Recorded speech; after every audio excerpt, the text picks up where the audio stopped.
baby. Welcome to Radio WCUC, Convenient Urgent Care, home of the smart patient. This is DJ What It Do. You know what time it is. It's the top of the hour, and the request lines are open. You know what you want to hear? I know what you want to hear. Operators are waiting. I just got to hear Don't Get the COVID. Don't get the COVID. Put your mask back on. The Delta COVID, more contagious than before. Don't get the COVID. Go on and get the vaccine. You know that it can keep you safe, and your people living up in your space. Don't get the COVID. You need to wash your hands. The Delta COVID is more deadly than before. Don't get the COVID. Go on and get your vaccine. You know that it can keep you from dying. Don't leave your family all alone and crying. Don't get the COVID. We invite you to join our fight against COVID and against misinformation. It's time to listen to the doctors and trust the science. When I think of people dying that don't have to die, it makes me sad. Now is the time to be sober. Together we can make this thing over. Let's fight the COVID.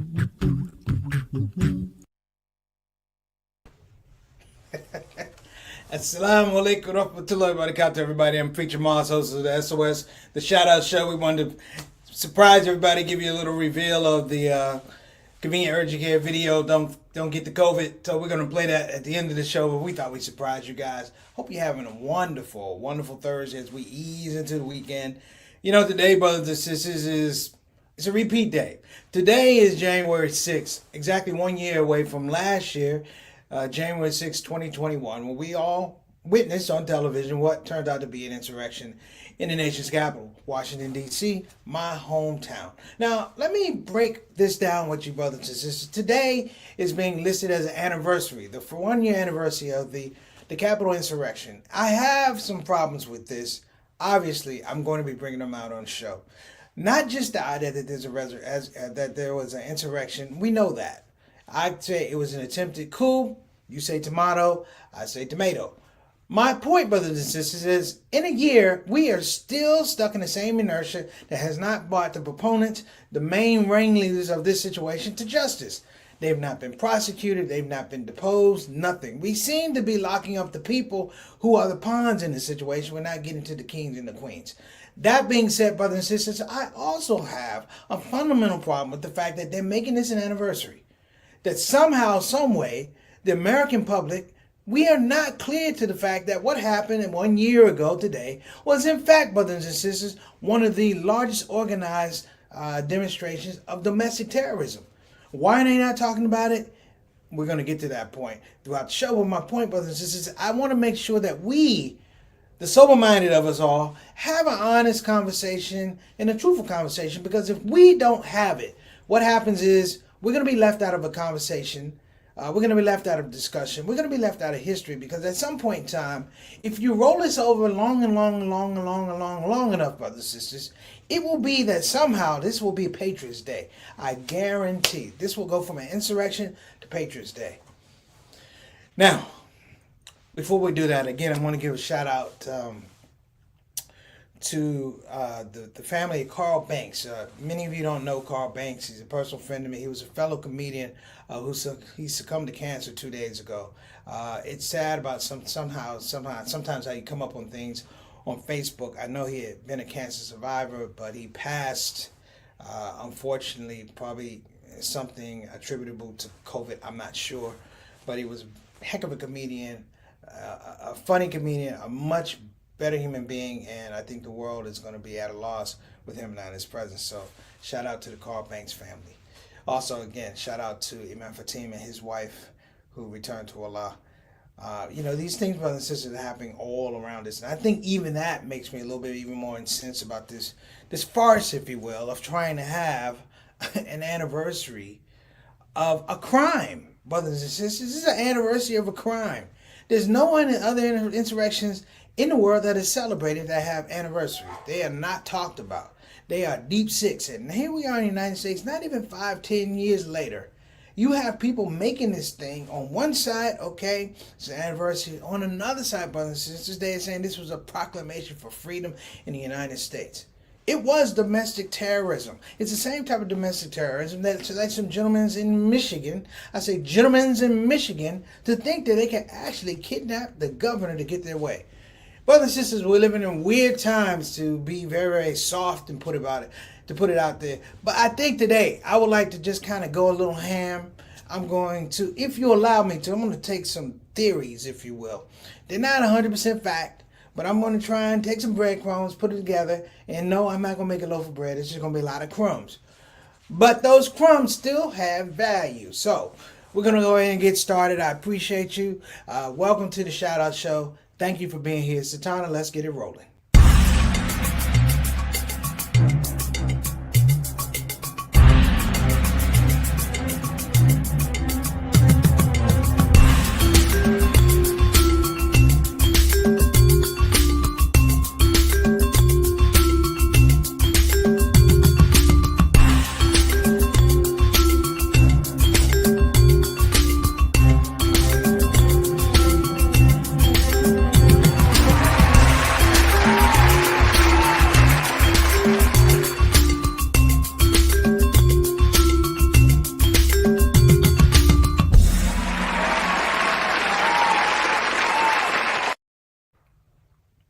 Now, before we get started, I have some family members that actually try to tune into the show. I sent you the email. Hope you got the link. Listen, do us all a favor.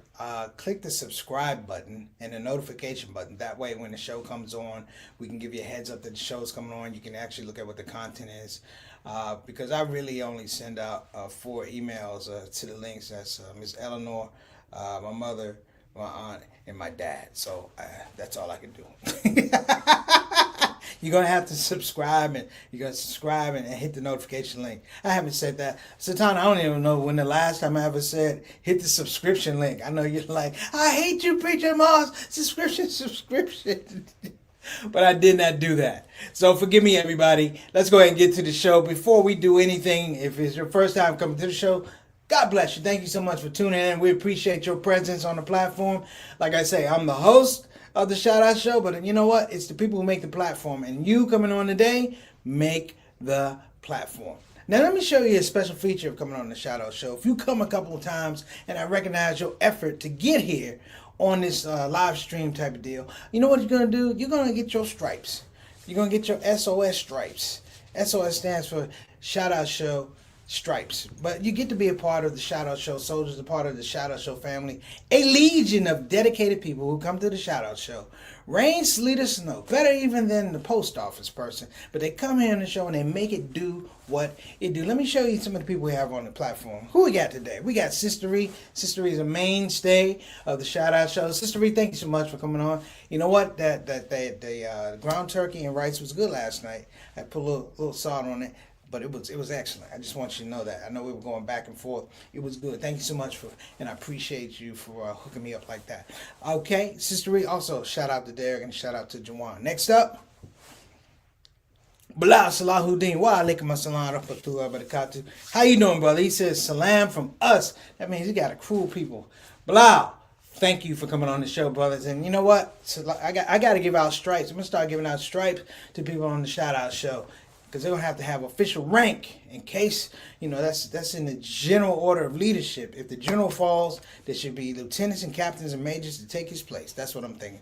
So I think if I'm the general, then Satana is a 3-star general. I'm a 4-star general. How that work, Satana? Satana's like, I don't want to be in the military. I'm a pacifist. Okay, leave you alone. All right. Bilal, thank you so much for coming on the show, brother. We appreciate you.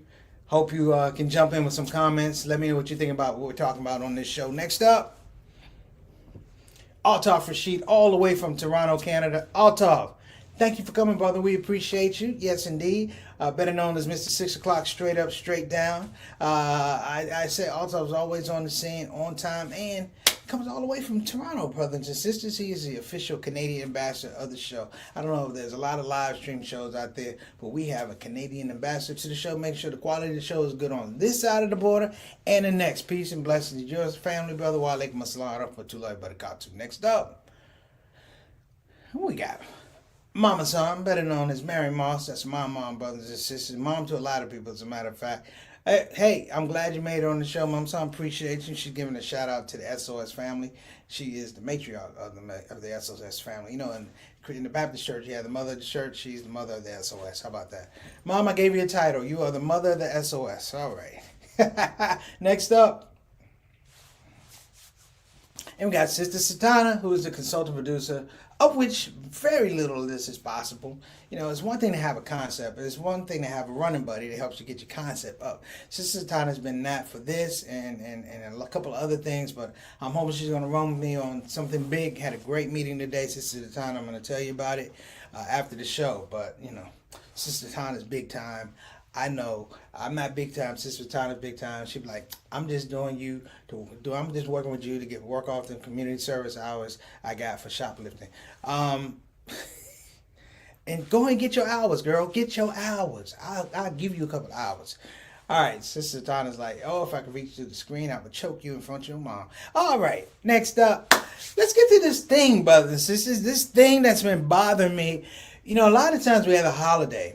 And this is why this really bothers me too. Right now, we're celebrating the anniversary of an insurrection. I spared us the video of the insurrection, white people climbing over walls and scaffolding. It looked like a white rendition of Planet of the Apes. That's what it looked like to me.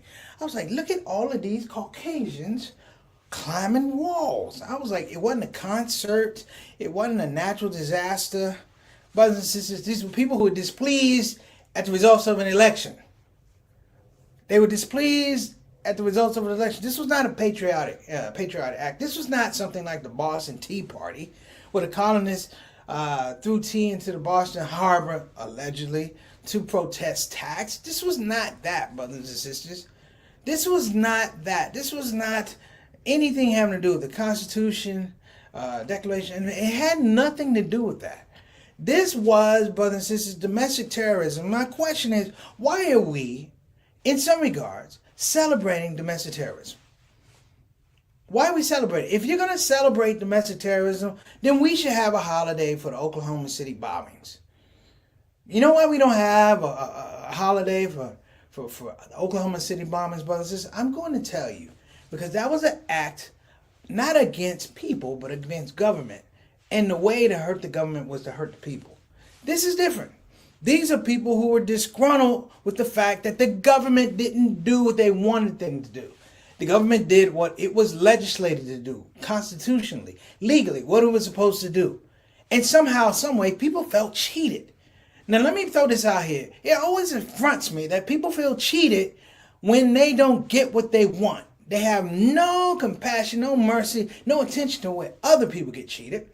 But when somehow their space, which has been built on lies, which has been built on advantage, which has been built on inefficient and unfair laws and practices, when they get in this space, brothers and sisters, they are so selfish that to do what they did on January 6th, they absolutely had to deny history before them and after them to show up on that day, January 6th. And it's a fact. When we did the ShOUT show, 2 days before it or a day before it, I can't remember, we did a show called Smells Like a Coup to Me. Now let me tell you why I did a show called Smells Like a Coup to Me. This is why. Because I am a student of military history. I went to military school for 6 years. You know, we study military science. You know, we look at military options, military movements, military exercises, and the way that you control and sequester government. That's what we learn, brothers and sisters. And as a person, not as a lay person, I would say the lay person, but there was no military involved. I remember speaking to people who were in the military. I think I said things to my brother JT. I think I said something to Sister Satana. Several people about certain things that happened before we even got to January 6th. One of which was the protest on Lafayette Square, where yours truly, number 45, Orange Man, had everybody cleared out of a square to go in front of a church to hold up a Bible upside down. I said then, brothers and sisters, the problem was before that, and people missed it, some people missed it, but some people didn't. That before that, one of the ways they used to push those people out of that square was they brought in a helicopter. Hear me now. They brought in a helicopter and they lowered it to the ground to blow people out of the space, to physically move them out of the space that way. You didn't touch them. You didn't have to run police and riot gear, but to move them out of the space. And that was a military action. You can't get clearance for that, brothers and sisters, through the National Guard. That was a military action. Police helicopters are not slated to do that. I'll bet it still happened. Now let me break this down as best I can. One of the things that I don't want to be lost is the fact that this anniversary, this 1 year anniversary, comes 1 year after the fact. Again, that the major proponents of this thing, Trump, several politicians, news personalities, colluded to make sure this thing happened. The only thing that didn't happen was they didn't win. And a coward and a traitor and a person who betrays the republic, brothers and sisters, I can tell you who they are. They are the ones who show up only when the people have won the position for them. When the peons have gone on and sacrificed their jobs, sacrificed their lives, so that they can stand at the top, at the precipice, on a plane over everybody else and go, I am emperor, I am Caesar. And the I am Caesar program never came for Donald Trump, brothers and sisters, and there's a reason why. There's a reason why. And this is really important. Because we won't necessarily celebrate this, but I want to make sure that I say it, otherwise I'd be remiss. That we watched an anniversary that in several years could be played out as Patriots Day. We watched essentially domestic terrorism that was comprised of, you guessed it, white on white crime. White on white crime. And what I mean is, you had politicians arguing. You had people who have no course of action, no access to the political process, no meaningful wealth, show up to a place, feel empowered to think that they can overturn the system, not even knowing what the system is. The system is laws. I got rules for you, brothers and sisters. You can't overturn a law physically. You have to have people in the room who have the discussion, who have, even with enemies, who have a parley, to talk about what the problems are and how it can be worked out. And this, brothers and sisters, 2022 is a year of no parley. So our government system and our political system will be in constant conflict because that's the way it's working now. The inability to bring in people who tried to overthrow the government. Hear me now. Overthrow the government. If you're trying to turn an election, you're not just trying to turn an election. It's not a popularity contest. Voting is a sovereign act. You are trying to turn over the will of the people because it is not your will. It does not produce what you want. And in this whole scope of selfishness, brothers and sisters, we have people, and I'm gonna shout out some of my white brothers and sisters. We have people who have yellow streaks down their backs. Yellow sweet streaks down their backs. Who have swallowed their whistle, as we say in the game. Who've gotten soft in the game. Who've been moist for years, but now they're extra moisty.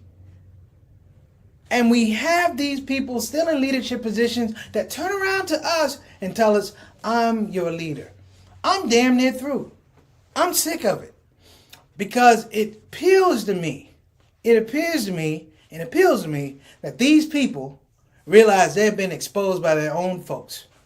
It's the same as seeing one Karen talk and yell at another Karen, and we just had to sit there, brothers and sisters, and act like we can unsee what we saw. You can't unsee this. I can't unsee white people with the signs and the horns and in Pelosi's office with the feet up. I can't unsee it. I can't unsee Mitch Romney running this way. I can't unsee it. I can't unsee the black cop trying to run and fend people off. I can't unsee this woman get shot. You cannot unsee it. Yet, though, that seems to be the move. I don't think we should have any more committees, any more subcommittees. Listen, brothers and sisters, I know people who committed crimes, been convicted, been incarcerated, and been out by now. And we don't have anybody, clearly, brothers and sisters, the evidence is there. Remember those breadcrumbs I talked about? The evidence is there. We're talking about Ivanka. We're talking about Donald Jr.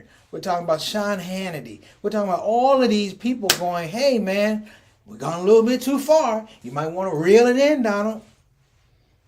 And here's a guy who sat on the sidelines and didn't throw in the hat, didn't admit defeat. He just acted like he wasn't at the game. And far too often, brothers and sisters, here's the thing. For all of you, all our black folk, all our Latinos, all our Muslims, and Christians and Jews that ain't in that situation to do a damn thing about it right now. Being that we cannot unsee it, these people still believe that somehow, some way, we are supposed to afford them forgiveness. We're supposed to afford them a certain type of understanding. We're supposed to afford them a certain type of compassion or capacity for mercy, when these are the people, brothers and sisters, who front and center, they will argue, they were like prison lovers having domestic disputes, and we had to watch it. We had to watch it as the children of these folks, these people having arguments, politicians and policymakers and lobbyists. We had to sit here and take it, and somehow, some way, at this time next year, they'll be cooking up a formula for a cake, baking it, knowing that there's poison in the cake. There are impurities in the cake, but they're going to give it to you. And they're going to say, eat the cake. And your consequences for not eating the cake is you just won't have a piece of whatever they're offering. Clearly, and let me repeat this, clearly, brothers and sisters, the idea is we have a case where we've seen clearly the functionality of this government doesn't work. I'm not anti-government. I'm anti-ineffectiveness. That the people who are in leadership positions now have shown me that they are ineffective. They are ineffective with their own people. How the hell are you going to be effective for me? You're not even thinking about me. You are ineffective with your own people. Policies can't get through. Build Back Better is on the back burner. We can't get nothing done. And every time I look at the face of these people, they definitely don't look like me. They don't sound like me. They don't come from where I come from. They don't share the same type of logic. They damn sure don't share the same type of compassion. Over and over and over, we find ourselves trying to rehash and afford this agency for people to get themselves together. Forget January 6th. You need to look at what happened January 7th. Nothing. We sat back like it was all TV, like it was theatering around. It was not. This was your government in action. The fact that you can have a person show up to a rally, brothers and sisters, cheer on the troops, then go home watching on his TV, and he goes, just like a politician in an election, when you lose, you have to give a concession speech. This man never gave a concession speech. He didn't give a concession speech when he lost the election. You knew he wasn't going to do it when he lost the insurrection. Over and over and over and over again, brothers and sisters, we are now not in the space about politics. We're not in the space about politics. This is like prison. Let me tell you why it's like prison. Because when you are in prison, you are chasing an image. Let me say it again. In prison, when you go to prison for a fair amount of time, you are in there chasing an image. And you are solely concerned about what others think about you.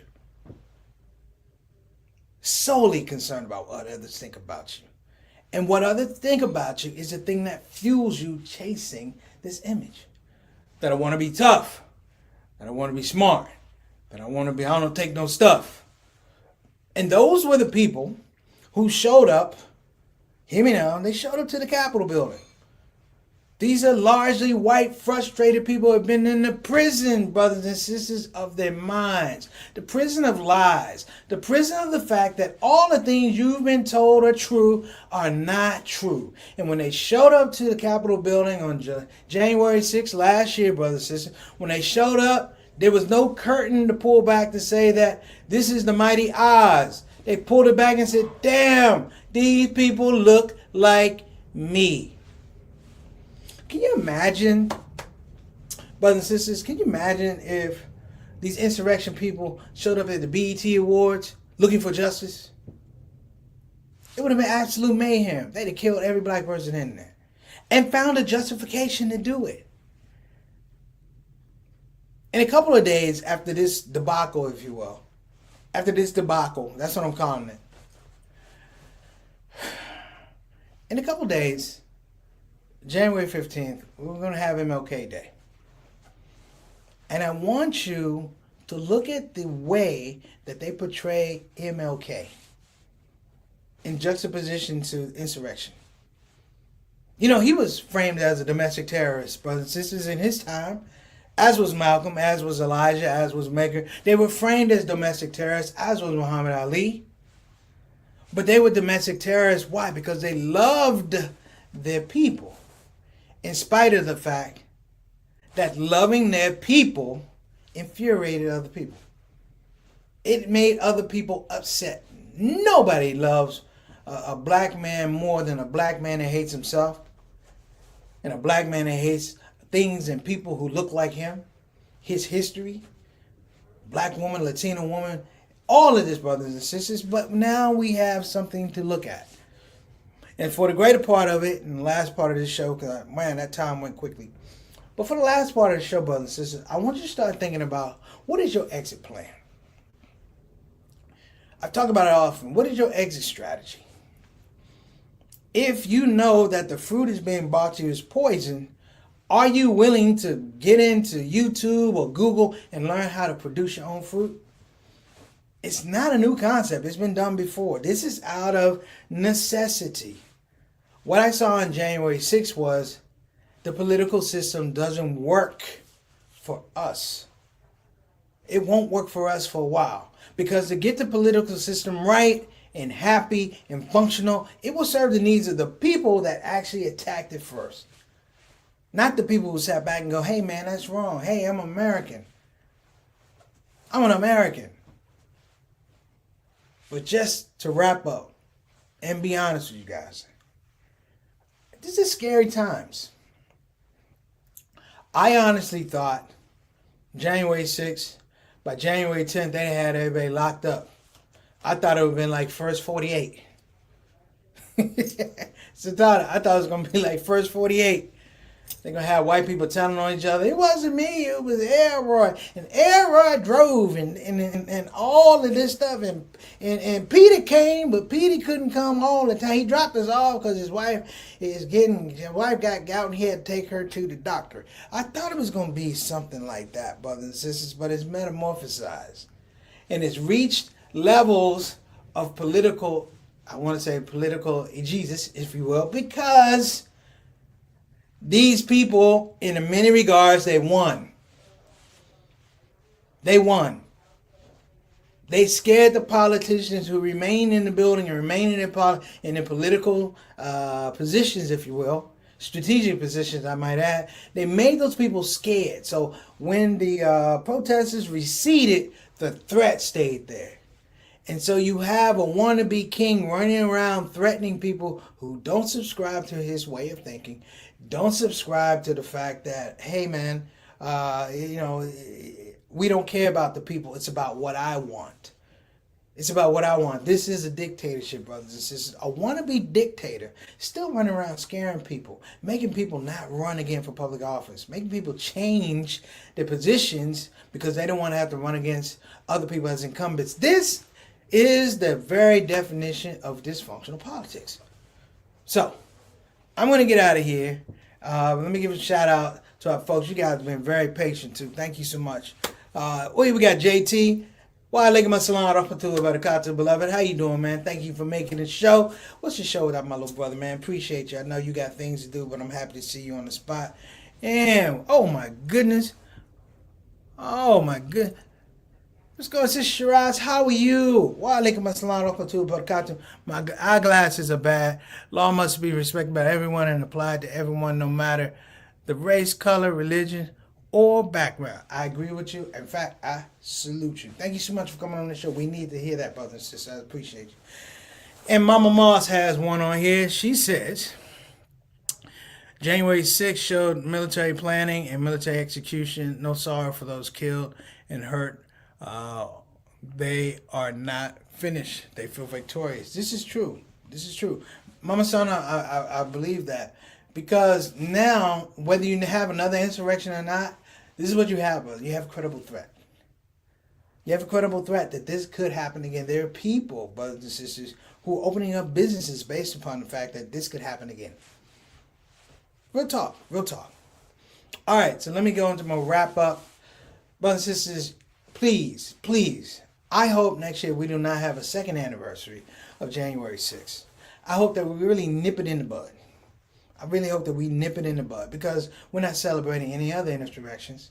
We're not giving claim and highlight any other insurrections. This was domestic terrorism.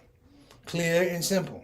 We watched on our TVs and our phones and our tablets and our smartphones and things like that. We read in the paper. We watch white on white crime. When white people can't take advantage of white laws that they wrote. And I said, white. What was not in there? You weren't in there. That was the problem. So, all right, let's get to it. Let me go ahead and get to my sponsor and let me get you guys out of here on time. I want to give a shout out to BeFinancialIndependent.com. Again, that's BeFinancialIndependent.com. If you don't want to go to the website, please go to 202-508-3780. Again, that's 202-508-5780.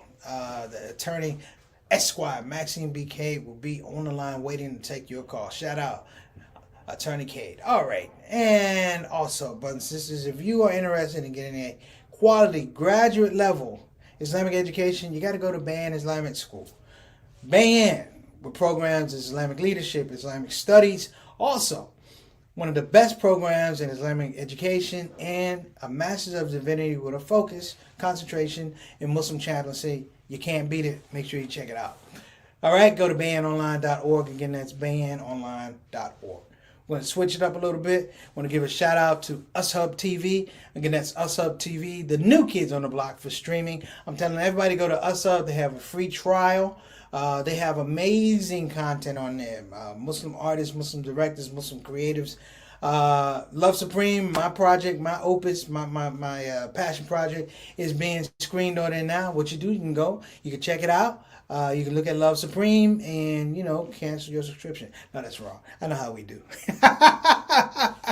But I'm saying this because we want to make sure that we do support us, our brothers and sisters. This is something that's needed. And I believe strategic-wise, they're here to stay. You may be looking at the real alternative, Muslim alternative to Netflix, the real Muslim alternative to Hulu, talking about things and our sensibilities in a meaningful way. It's important to be able to turn programs on. I used to say that our kids could watch, but it's more important to turn on programs, brothers and sisters, that we can trust. Programs that we can trust. You can have things that are controversial. We don't necessarily have to believe everything. We're not one monolith, but sometimes just turn on TV, and when you see things about Muslim lifestyle, whether it's controversial or not, you got to be able to trust it. All right. And brothers and sisters, I've been promising this. We went from the top of the show. We did it. I want to give a shout out to Convenient Urgent Care in the city of Houston with 3 locations. Houston on Parker Road, Cypress, and Pasadena.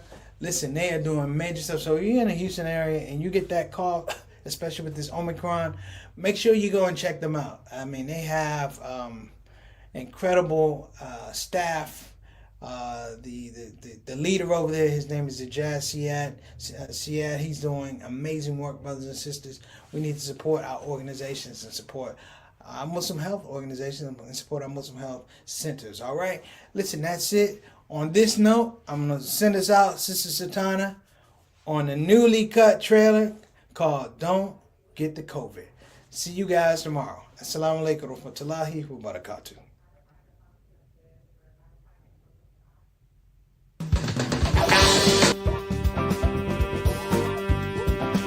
Hey, baby. Welcome to Radio WCUC, Convenient Urgent Care, home of the smart patient. This is DJ What It Do. You know what time it is. It's the top of the hour, and the request lines are open.